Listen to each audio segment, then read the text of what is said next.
Oke, ya perkenalkan nama saya Stefanus. Usaha saya di bidang interior dan produksi mebel.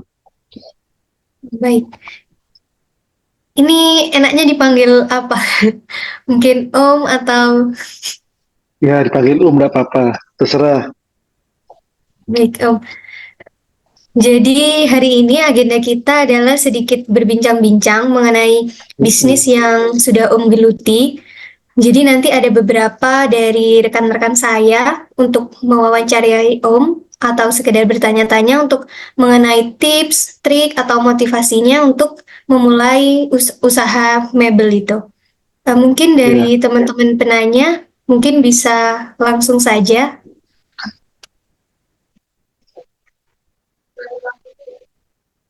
Baik, saya bertanya, eh, usaha mebel sejak kapan mulai usaha tersebut? usaha mebel mulai tahun 2002. Berarti sudah berapa tahun? 22 tahun ya. Mungkin 2 tahun. Ya, Mungkin bisa dilanjut kepada penanya kedua kita ya. Ami mungkin bisa disampaikan. Pertanyaan selanjutnya, untuk usaha mebelnya itu dirintis sendiri atau usaha turun-temurun, Om, kalau boleh tahu? ya, gini ceritanya. Kalau mebel, produksi mebel itu awalnya dari kakek. Tapi kakek nggak produksi. Kakek zaman dulu, zaman Belanda itu kakek cuma eh, ngambil barang, kulaan, di finishing, jual. Terus mulai ayah, setelah kakek ada ayah. Ayah itu mulai produksi. Nah, ayah mulai produksi. Dari situ, sebetulnya saya tidak melanjutkan. Cuman ayah tahun 97 vakum. Waktu itu posisi saya masih di Surabaya, di luar kota. Nah, kebetulan ada temen yang bilang ke saya, emang kalau usaha ayah itu tidak dilanjutkan karena sudah ada nama. Kalau dulunya orang lama-lama pasti tahu dengan mebelnya saya. Terus yaitu tahun 2002 saya kembali ke Jember untuk merintis dari awal. Jadi waktu itu 2002 saya juga tidak terlalu paham mengenai produksi mebel. Nah, 2002 saya pelan-pelan, awalnya cuma ada dua tukang, yang itu memang tukang lama dari ayah. Saya panggil, saya coba belajar juga dari sana dan menerima beberapa orderan. Nah, dari situ kita sampai sekarang ini jumlah pegawai yang saya punya sekitar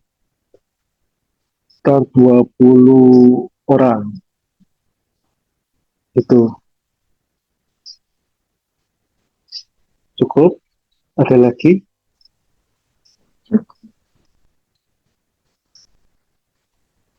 Uh, Kalau usahanya turun menurun, apa yang memotivasi Om untuk meneruskan usaha dari orang tua? Sedangkan di luar sana tuh jarang sekali yang mau meneruskan usaha dari orang tua. Karena pertama, karena kondisi keadaan. Dan waktunya itu kan waktu awal saya mau melanjutkan itu sebetulnya saya sih tidak terlalu selalu mau melanjutkan ya karena kan biasa dari anak ya itu banyak orang nggak mau melanjutkan karena biasanya pemikiran anak-anak muda dengan orang tua itu kan berbeda. Cara kerja, berprinsip, cara berpikir juga berbeda semua. Apalagi sekarang-sekarang milenial anak-anak yang baru-baru sekarang sama zamannya saya pun pasti pasti beda banget. Nah, itu kan yang muda-muda pasti apa ya anunya para perfeksionisnya tinggi banget.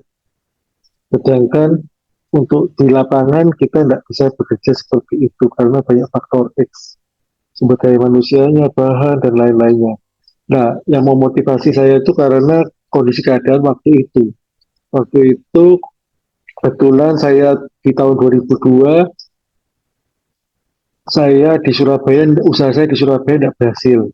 Jadi mau tidak mau saya harus pulang kampung untuk belajar meneruskan pekerjaan ini yang sebetulnya saya mulai dari nol. Jadi saya tidak tahu. Jadi waktu itu eh, ya mau tidak mau akhirnya saya juga harus itu bekerja mulai dari nol juga sih. 2000 2002 itu yang memotivasi saya untuk karena keadaan itu karena terpaksa juga. Oke, ya, ada lagi.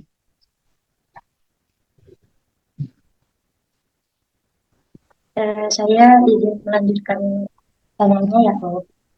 Ya, Ini baik. sumber modal yang digunakan saat memulai usahanya itu berasal dari mana?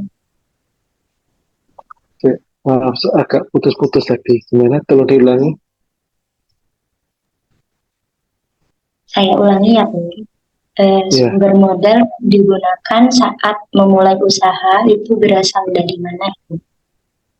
Nah, awal modal yang saya dapatkan itu, kalau usaha saya kan dapatnya dari, kalau orang pesan mebel, itu kan dari down payment. Dari ada DP sebesar sekian gitu ya. Nah, dari uang DP itu yang saya untuk belikan bahan dengan untuk biaya pegawai-pegawai.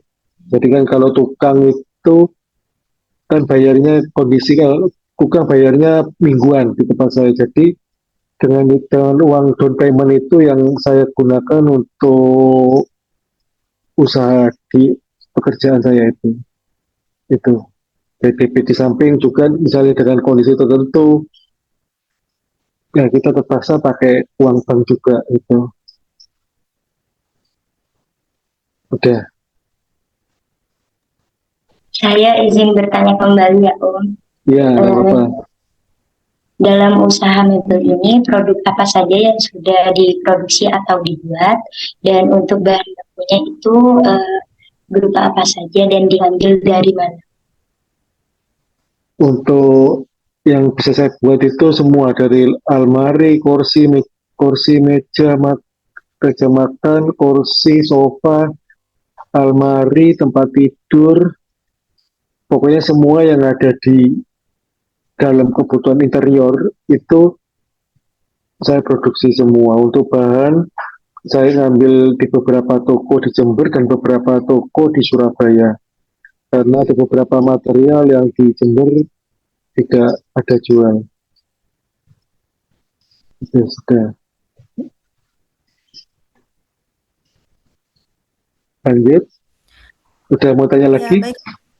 Hmm, Kalau boleh tahu, customer Ya. atau pengiriman penjualannya ini di daerah Jember saja atau sudah merambat keluar kota? Kan ini saya tidak ada showroom. Jadi rata-rata yang orang pesan itu dari customer. Jadi customer by customer. Jadi dari mulut ke mulut. Dan beberapa sosmed saya juga di IG. Tapi itu IG tidak terlalu update ya. Kalau yang untuk pekerjaan saya pernah kerja di Surabaya, Jember pasti. Terus saya sudah pernah kerja di Surabaya sama Bali. Itu. Jadi Surabaya, Jember, Surabaya, dan Bali. Oke, saya kirim kerjakan. Udah. Baik, yang berikutnya Om, Ya. kalau boleh tahu, dalam sehari berapa keuntungan yang Om hasilkan dari usaha ini?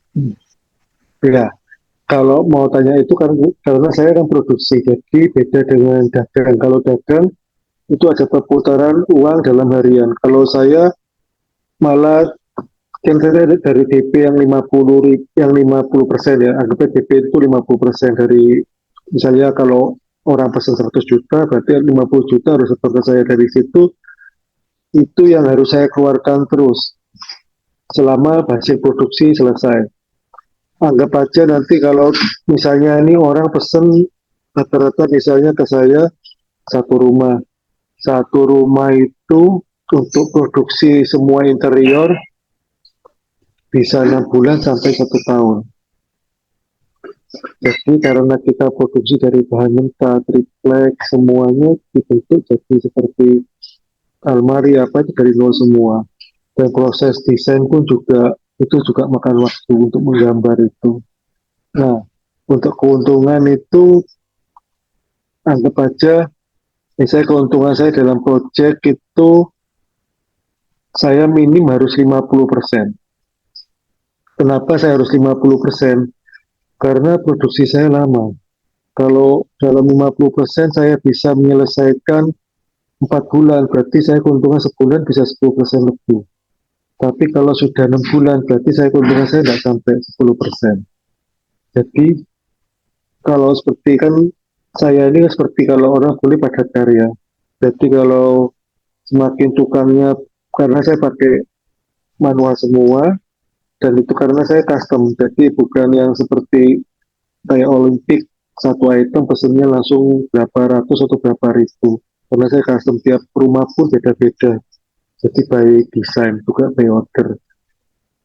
Jadi kalau produksi itu rata-rata saya makan produksi satu rumah itu 6 bulan sampai satu tahun. Jadi kalau dalam untukan saya 50% itu kalau saya bisa menyelesaikan dalam waktu 5 bulan itu 10%. Kalau lebih dari itu berarti tidak sampai. Jadi tidak bisa dihitung gitu. Tergantung uh, bagaimana saya menyelesaikan desain produksi saya secepat mungkin itu. Baik Om, untuk pertanyaan selanjutnya, eh, apa kesulitan yang Om alami selama membuka usaha tersebut? Kalau usaha saya, mungkin orang kalau melihat, wah enak ya kerja mebel itu untungnya banyak.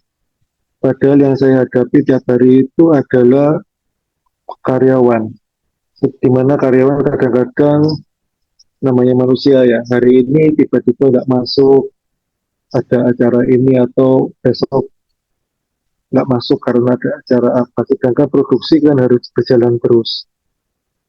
Saya punya 20 karyawan tuh kadang-kadang kalau mereka pas kemarin-kemarin pas musim-musim sakit tuh sampai 6 sampai 10 orang, bahkan 10 orang kadang-kadang pernah nggak masuk. Sedangkan produksi dan pesanan orang kan itu harus berjalan terus. Nah, kendala saya itu memang karena saya menggunakan tenaga ahli semua, jadi yang kendala saya adalah di manusianya, di manusia itu. Karena saya kan padat karya. Jadi beda kalau sama pabrik yang besar saya bisa ceritakan semua rata-rata itu mungkin 60% sudah pakai mesin semua. Jadi orang cuma operator dan perakit jadi ngeset dibentuk. Jadi tinggal masang-masang seperti Olimpik dan semuanya itu rata-rata dari pengeleman, dari pemotongan, pengepresan itu semua pakai mesin semua itu. Baik Om. Terus untuk selama melakukan usaha mebel ini, apakah pernah mengalami kerugian? Jika pernah, bagaimana cara Om untuk mengatasinya? Ya pasti kalau namanya usaha itu pasti ada untung dan rugi.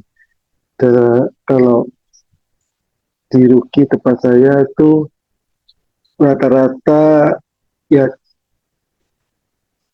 hampir nggak sering sih, cuman ini karena saya berpatokan dengan waktu. Tadi yang saya sudah bilang kalau saya bisa menyelesaikan satu proyek dalam waktu 6 bulan atau 5 bulan itu adalah keuntungan saya. Jadi untuk mengatasi ini, saya tiap saya mengatasi ini saya tiap waktu atau itu memberikan solusi kepada tukang bekerja ya pada bekerja supaya bisa menghasilkan barang jadi secepat mungkin. Nah itu yang yang tiap hari saya lakukan karena kali ini tiap pesanan itu by desain semua. Jadi tiap desain itu pasti ada permasalahannya masing-masing. Itu dari desainernya itu ada permasalahan masing-masing yang kadang-kadang itu yang menghambat bukan akhirnya kalau kita sampai lama di waktu akhirnya itu yang menjadi rugi buat saya. Bukan di kadang-kadang di saya juga cepat pada waktu mau masukkan interior mau setting ternyata bangunan belum selesai. Yang sering terjadi seperti itu. Akhirnya kan saya kalah dengan waktu.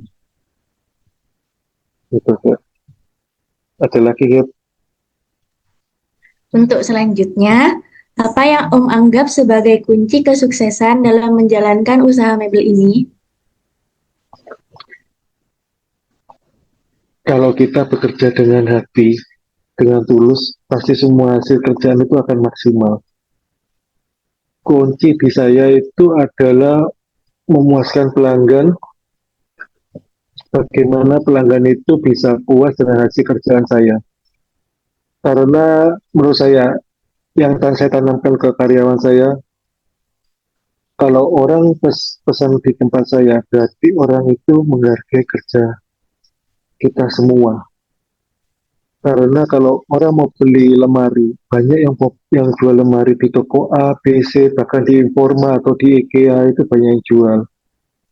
Kenapa customer mau tetap mau pesan ke kita? Karena mereka mau karena mereka menghargai dan suka kerjaan kerja kita semua. Nah, itu yang saya tanamkan ke karyawan saya. Jadi kalau kalian bekerja dengan hati yang tulus, insya Allah kerjaan itu semua akan bisa jalan dengan baik.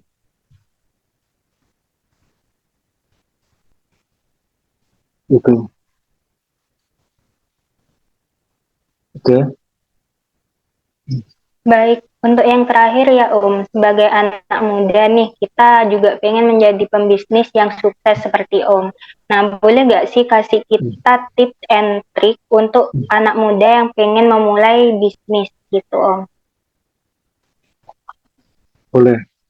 Kalau menurut saya, di zamannya kalian itu, kalau saya menilai ya, kan kalau sekitar kalian ini kelahiran tahun 2000 ya, atau 99 atau 2001, sekitar itu ya kelahiran kalian semua. Iya, 2000. 2002, 2003 gitu. Ya, ya. Di saat itu sama seperti anak saya, di mana mereka semua rata-rata sukanya instan. Terus itu yang pertama. Kedua, karena di zaman milenial ini banyak sekali kayak ada YouTuber atau Instagramable atau TikToker itu yang bisa menghasilkan uang secara cepat menurut saya. Sedangkan saya bekerja ini harus melewati waktu bertahun-tahun. Dibilang sukses ya, alhamdulillah. Tapi semua tetap belajar terus. Nah, menurut saya kita kalau bekerja harus apa ya? Kalau tatak itu istilahnya apa? Tatak itu ya.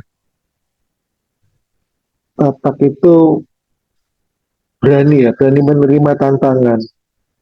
Terus tekun.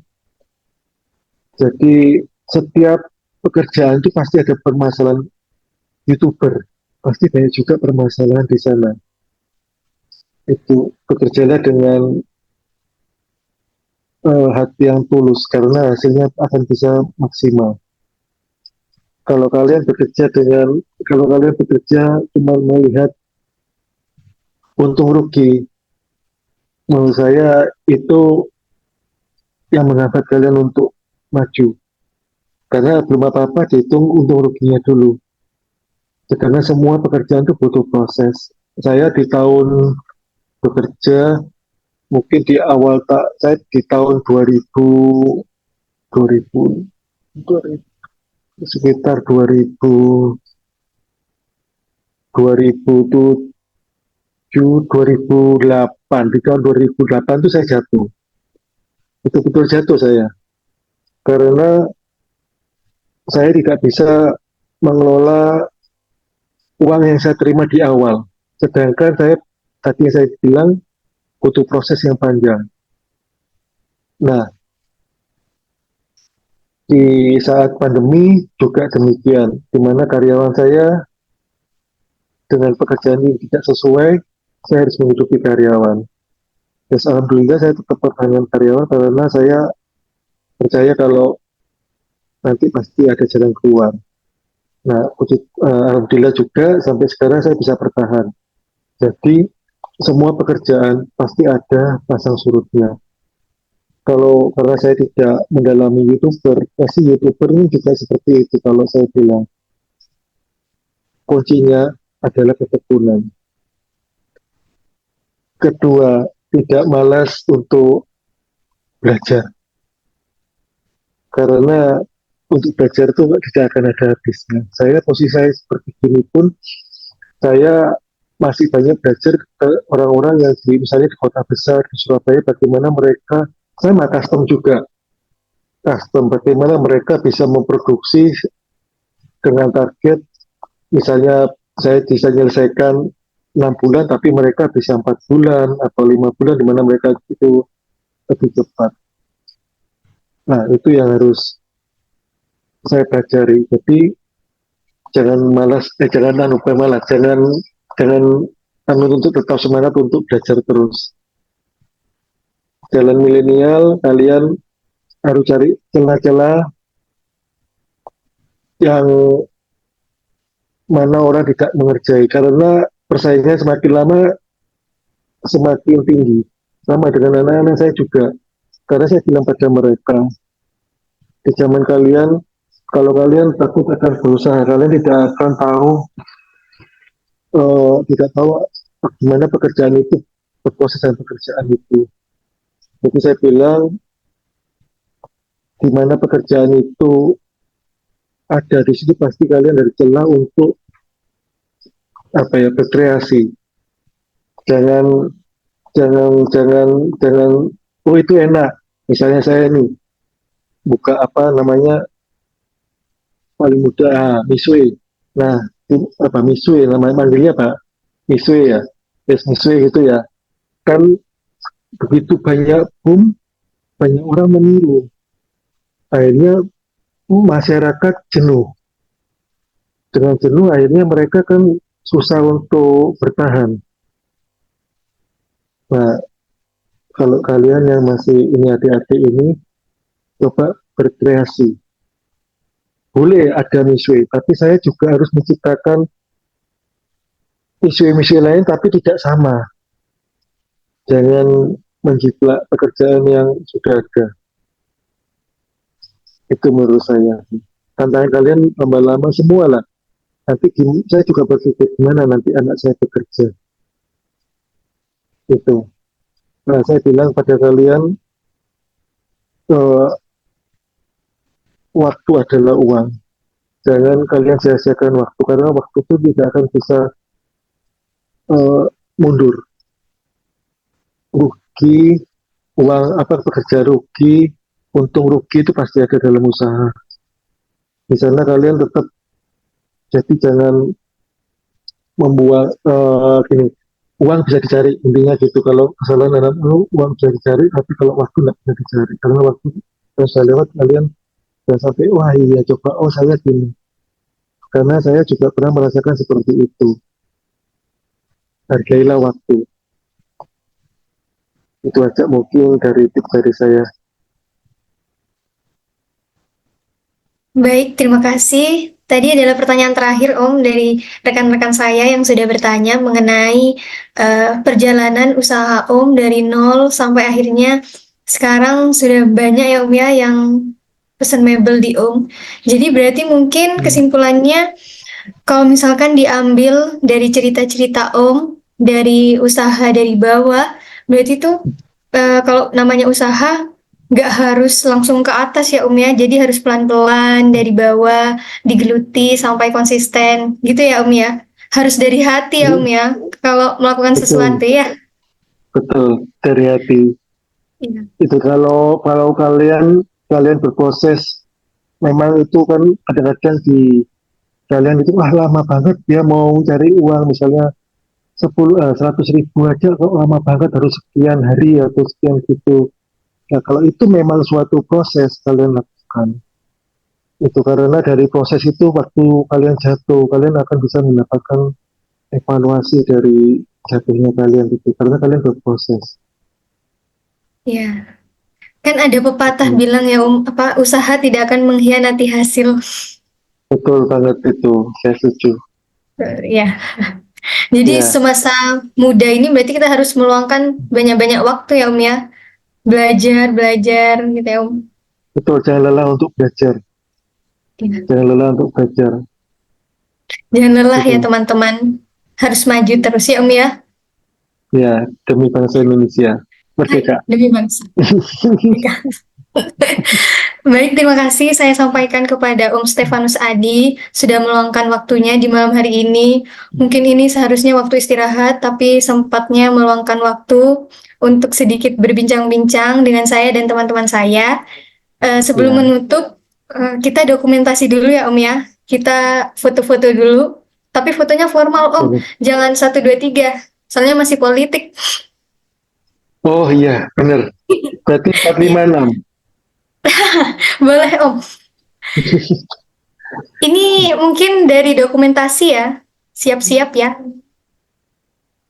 Teman-teman bisa on cam. Saya backgroundnya paling bagus di forum dan mestinya bicara menggunakan background lain kalau praktek. Ya biarin dah. Gak apa-apa Om, tetap ganteng. Amin, terima kasih. Oke, ayo teman-teman sudah siap? Senyum, 1, 2, Loh, 1, 2, 3 tapi nggak boleh. oh ya. Bebek angsa sapi. Baik, terima kasih kepada Om Stefanus sudah meluangkan Ya, waktunya. sama-sama. Semoga usahanya terus lancar ya Om ya. Semoga nanti Amin, terima saya dan kasih teman-teman doanya. Kalian juga. bisa mengikuti jejak Om menjadi pengusaha Ya, muda. amin. Amin. Bagus, semangat itu yang saya suka. Semangat nih Om. Terima kasih ya Om. Semangat juga. Semoga Ya, Om sehat selalu. amin. Terima Sampai kasih jumpa. doanya. Sampai Ya. jumpa. Terima kasih Terima kasih, Om. Om. Terima kasih Terima Om. kasih, sama-sama. Semangat ya. Oke. Ya, terima kasih Om.